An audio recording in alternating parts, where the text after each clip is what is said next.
if music be the food of love, play on. The same thing goes for our studies. Guys, if we study daily by making a little efforts, obviously it would be adding to our study a great deal. Yani कि result would be obviously overwhelming. So let us go for the same practice which we were doing in the earlier classes. More questions I have taken based on dramas and its forms. So guys, शुरू करते हैं without getting late. Questions here. तो लेते हैं सबसे पहला question. The question number 1 you can see is based on the lines. The quotations. This rough magic here I abjure. I will break my staff, bury it certain fathoms in the earth. I will drown my book. Who speaks these words? So guys, we can see here these lines appears in The Tempest. ये कहां पे हमारी lines आती हैं guys? ये आती हैं the Tempest में, one of the great play written by Shakespeare. और गाइज बेसिकली इन वर्ड्स को कौन बोलता है? It is the Prospero. Prospero is the protagonist of this work. यानी कि प्रोस्पेरो की बेटी है यहाँ पे मिरांडा और उन्हीं की पूरी कहानी है. सो बेसिकली हम इस मैजिशियन को, बेसिकली प्रोस्पेरो यहाँ पे कौन है? मैजिशियन है और यही मैजिशियन इन लाइंस को बोलता है. अगले क्वेश्चन की बात करते हैं हम यहाँ पे. Who is Caliban? गाइज अगर इसी द टेम्पेस्ट को हम देखें तो यहाँ पे एक एंटागोनिस्ट के कैरेक्टर में बेसिकली हमारे पास कौन है? Caliban. Who is the son of Sycorax? ये कैलिबन बच्चों किसका सन है? Son of Sycorax. सिकोरेस्क. और ये बच्चों कौन है? ये उसी आइलैंड पे एक विच है. She is also monster. So Sycorax का बेटा ही या सन ही हम किसको देखेंगे? It is the Caliban. Guys see one more thing. Caliban is a monster here. Question ये पूछा गया कि who is Caliban in this work? Basically he tries to molest Miranda, the daughter of Prospero. That's why by his magic he takes him as a slave. So after this he goes in the service of Prospero. Now we come to the next question. The next question is, what is Shakespeare's Venus and Adonis? Basically Shakespeare ने 1593 में अगर हम देखें the time the theaters were closed in 1593, this particular work has been written by Shakespeare. So basically guys हम इसे देखें तो ये क्या है? It's a narrative poem. ये एक long narrative poem में आता है. This was written in 1593 and 1594 if you see there was written the work Rape of Lucrece. ये दोनों ही वर्क एक साथ आते हैं और बड़े ही फेमस थे. और एक क्वेश्चन और बनता है कि whom it this particular poem was dedicated. तो it was dedicated to the Earl of Southampton. और बेसिकली बच्चों उसका नाम क्या था? Henry Wriothesley. तो देखो कितने सारे फैक्ट्स आप एक ही जगह पे फटाफट देख सकते हैं.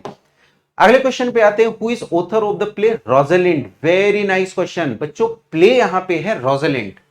अब इस रोजालिंड में उसने पूछा है कि बेसिकली इसके राइटर कौन है? Marlowe, Thomas Lodge, John Lyly या फिर रॉबर्ट ग्रीन. सो गाइस हम देखेंगे यहां पे it is Thomas Lodge, one of the greatest university wits. ये सारे ही यूनिवर्सिटी विट्स हैं. मार्लो है, लिली है, ग्रीन है और बच्चों थॉमस लॉज हैं. बट मैं आपको बता दूं इसमें जबरदस्त बात कि यही थॉमस लॉज का ये वर्क है रोजालिंड दैट वाज टेकन और that was borrowed by Christopher Marlowe in his Hero and Leander. सब बच्चों को पता है ग्रेटेस्ट वर्क है Hero and Leander. Right guys.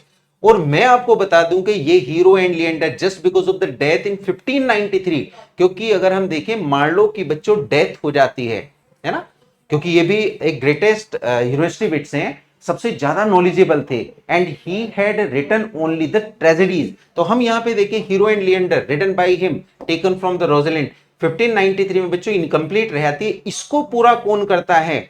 Chapman, George Chapman पूरा करता है. ये क्वेश्चन भी बहुत बार पूछा गया है कि who is the finisher of the work Hero and Leander that was written by or left incompleted unfinished by Christopher Marlowe? It was the George Chapman. Right guys.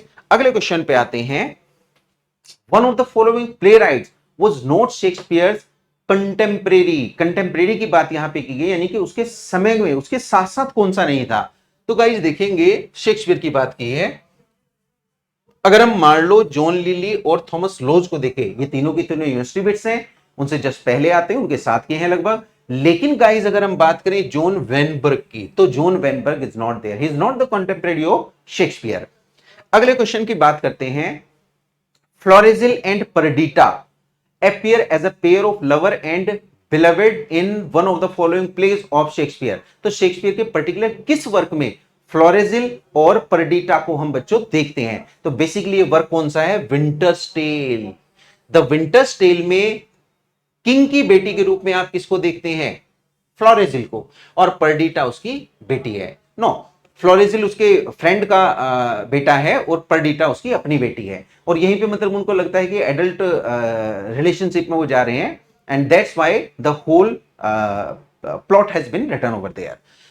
अब बच्चों बड़ी बात है कि ये विंटर्स टेल की कहानी बेसिकली ली कहां से गई थी? तो बच्चों ये ली गई थी पेंडोस्टो से। आपको ध्यान रखना है, it was taken from Pendesto. Most probably it was the work of the Lilly. ये थॉमस लिली का वर्क था, यहीं से इसको कॉपी किया गया था। अगले वर्क पे आते हैं बच्चों, देखते हैं which was the last play written by Shakespeare. Shakespeare का लास्ट वर्क में से कौन सा जाता है? अगर गाइस आप उनकी पूरी क्रोनोलॉजी को देखें तो इस क्रोनोलॉजी में आपको द टेम्पेस्ट मिलेगा, दैट वाज रिटन अराउंड 1611। अब इसके बाद में अगर मैं बताऊं आपको तो it was in 1613 when Henry VIII was written। Henry eight बच्चों लिखा गया था, और हेनरी एट भी किसकी हेल्प से लिया गया था? By Fletcher. फ्लेचर की हेल्प यहां पे ली गई थी। उसके बाद में टोटली शेक्सपियर इनवैलिड रहते हैं, बट ये जो आपका 1611 है, यहां पे आप द टेम्पेस्ट को, जो कि ग्रेटेस्ट वर्क था, इसमें आप देखते हैं, जिसमें अभी अभी हमने देखे क्वेश्चन, कैलिबन है, सिकोरेस्क है, मिरांडा है, प्रोस्पेरो है, ये यहां पे बेसिक हमारे कैरेक्टर्स जाते हैं। अगले क्वेश्चन की बच्चों बात करते हैं, full fathom 5 thy father lies of his bones are coral made, those are pearls that were his eyes. अब देखो कितनी जबरदस्त लाइंस है यहाँ पे, full fathom 5 thy father lies. Question बना है कि who speaks these words? So guys अगर हम इसको देखें तो it was spoken by Ariel. और एरियल बेसिकली कौन है, मैं आपको समझा देता हूं। अगेन ये भी द टेम्पेस्ट में है, जिसकी अभी अभी हमने बात की, one of the last plays written by Shakespeare 1611 में। गाइस एरियल बेसिकली कौन है? एरियल को प्रोस्पेरो से पहले उस आइलैंड पे उल्टा लटका दिया गया है। He had been hanged upside down. ये एरियल है, देख रहे हैं आप, ये एरियल है, इसको उल्टा लटकाया हुआ है। इसको आके कौन बचाता है? प्रोस्पेरो। तो प्रोस्पेरो एरियल को बचाता है, and after this Ariel comes in the service of Prospero. किसने किया था? सिकोरेस्क ने, जो कि यहां पे एक विच है। सो ये कहानी हमारी किसकी जाती है? एरियल की। एरियल ही इन लाइंस को बोलता है full fathom 5 thy father lies.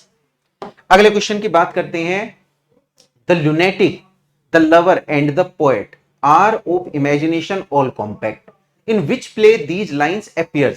सो गाइज अगर हम इन लाइंस को देखें, द लुनेटिक, द बहुत इंपॉर्टेंट लाइन है शेक्सपियर की, तो ये बेसिकली हमारी आती है मिड समर नाइट्स ड्रीम में। The Tempest, Merchant of Venice, Pericles, या obviously it comes in a, Midsummer Night's dream.